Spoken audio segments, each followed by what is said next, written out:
guys. I figured it was time for another update video. It's actually been a little while. I've been so busy trying to get all these reviews done and, Clamp It Part 2, and it's just been crazy. In fact, in May, I've taken on a new job.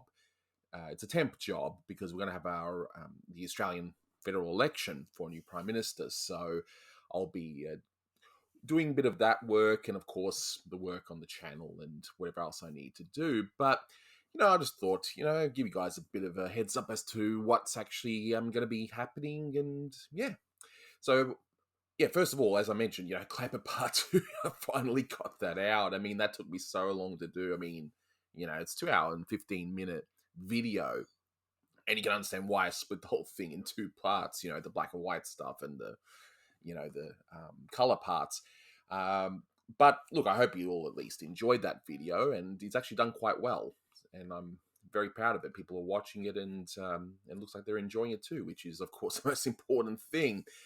In terms of the next retrospective, it'll definitely be Art Davis, because I'm nearly finished in doing Art Davis's output for this period. I mean, yeah, he's got one more short much later on in the early 60s that he did as a favor for Frizz, but I'm not going to wait till all the way then to do the retrospective. I'm going to do it now. And then I will cover that short as well as part of the retrospective. I mean, why not, right? So I hope you'll enjoy that. I mean, that will happen once I finish this election job I'm doing. I'm going to then dive right into that and get it done. So also the 1946 commentaries, the reformatting into reviews, that's finally done. And they should all be out. Maybe the last one might not be when this video premieres, but look, at least they're all out and they're all done, because I would have mentioned, and some of you might have missed this, but it was more towards the tail end of 1946 that I had all the troubles with Warner Brothers Legal. So that's why I thought, let's get this done. And so that way people can see the stuff that they would have most likely missed. So now I'm going to go back and redo a lot of them. But I don't want to start again doing year by year, because, look, let's not kid ourselves. The first 100 or so Looney Tunes are either really forgettable, incredibly obscure and boring, or just outright bad. Yeah, there are a few gems here and there, but at that point in the studio's history, it's just they're not as great. So the solution I came up with, and I did mention this before, but again, some of you might have missed this, I'm going to divide up which ones to redo, so that way I have a nice little mixture. So I will be doing the Bob Clampett directed shorts from Porky's Bedtime Story onwards, up until the end of 1945. And also the non-public domain Bosco shorts. So that's from Writing Bosco. So that one will be the first one. Yes, I'll get to the public domain ones, but seriously, those commentaries are so raw, and you can watch them anyway at any time. But those also involve me learning on the job, because I had no idea what I was doing. After time, I was just figuring things out. So I thought, all right. I'll probably just redo those completely, but I don't know yet. But I figured, the non-public domain stuff will take priority.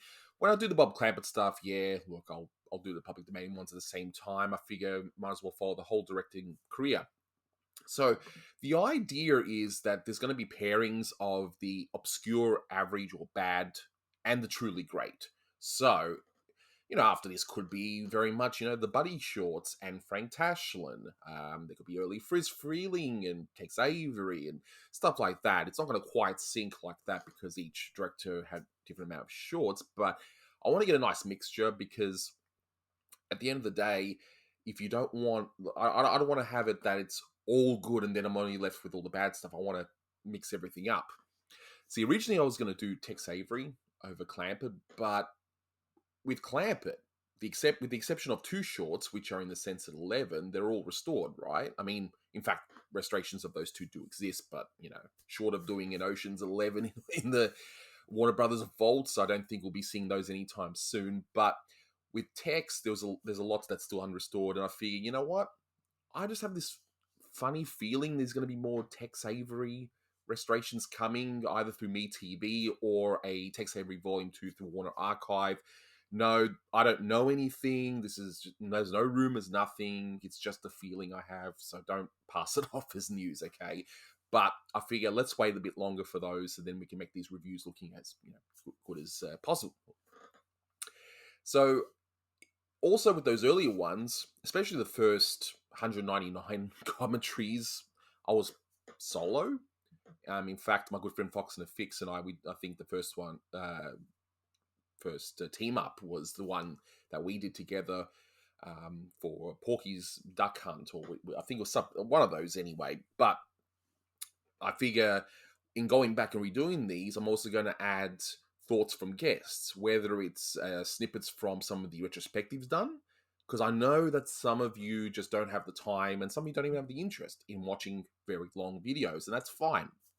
Some of you prefer those small bite-sized chunks. You might watch on the bus or something on the way to work, and that's fine. But I do think some of you are missing out, so this is probably the best way to do it. I'll put those little thoughts in those redos, but also aside from that, I'll have other guests giving their thoughts on some of these ones, especially like with Bosco's and that. And I'm also going to give some fresh perspectives too. Now that I'm in the good stuff with Warner Brothers, I can go back and sort of say, wow, this wasn't as good.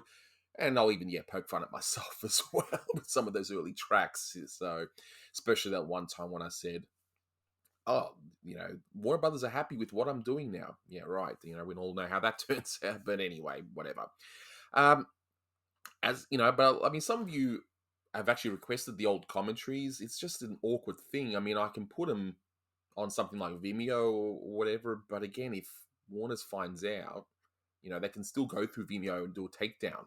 And I mean, I could put them out as audio only versions if you really want to, and then sync it up with the cartoon. But I don't know. I mean, I think the reviews are going to be a better thing in the end anyway. And just because I'm going to redo the public domain stuff doesn't mean I'm going to take down those commentaries. Those will still stay up.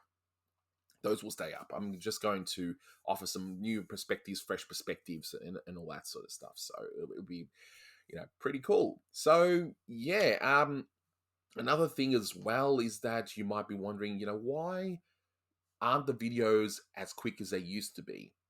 Or like, why can't I do more? I mean, the reality is, now that I'm in the good stuff, there's just so much to discuss. I mean, the videos are getting somewhat longer and that. I mean, the first Roadrunner cartoon that will be coming up pretty soon as a review, which I have edited. It's 30 minutes long, and that takes time.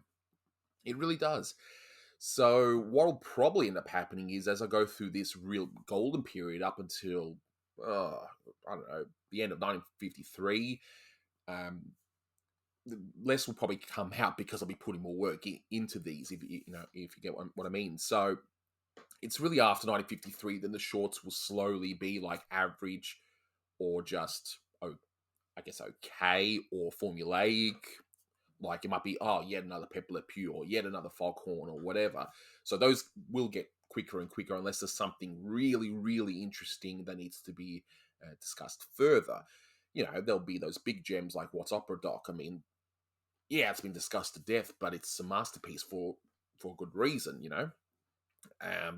But then later on, as we get then towards the 60s and that, the reviews will probably end up being shorter anyway, especially when I do the Paddy Freeling stuff. So, so the idea, the long-term goal is by the time I redo all the old stuff, by the time I get to past the best of the best with Looney Tunes, that will be at a point where reviews should come out not only faster, but I might even look at doing a different series at the same time. Because I mean, if all I have is the Paddy Freeling stuff yet, I'm sure you want to see also some exciting stuff. Like I might do the MGM Tex Avery's, something like that. I don't know, but of course, first things first. Let's fix all these reviews, because I tell you, it's definitely a sore point that I'm saying, hey, I've done all these reviews. It's like, yeah, well, where are they? It's like, well, I had them, but no. But that's all right. Things happen. This is a nice opportunity for me to go back, make these videos even better than what they were. So I hope you guys stick around for the journey. So so that'll do it. Just thought nice quick update video for you guys. You know, I appreciate the support. You know, all the new subscribers coming in. You know, probably seeing me for the first time. So hi, this is what I look like. Yes, yep, I know. Yes, big comic collector. Yes, big DVD physical. You know, Blu-ray, 4K. You know, collector. So, if you have any questions for me, hey, you know, put in the comments below. But might end up doing one of these days an actual another live stream. I did one ages ago, and I attempted to do another one, but there was a tech error, couldn't get it to work. So I'll definitely look into it because I think I think you know we're definitely due for that. But anyway, I'll let you guys go. Thanks for watching, and until next time, take care.